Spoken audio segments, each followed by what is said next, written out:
Hey everyone, today I'm going to show you how to export code from Base44. At first go through Base44 and log into your account. The first thing you want to do is open one of your apps. Then click on this icon over here. Next choose See All Files.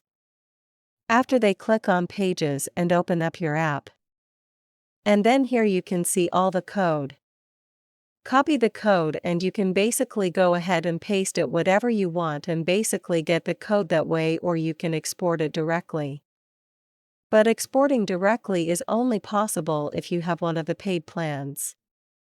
Click up here and select GitHub. Or you can also choose zip file as well. If you have one of these plans listed over here, you then able to actually export that project as well. So that was all. Thank you for watching.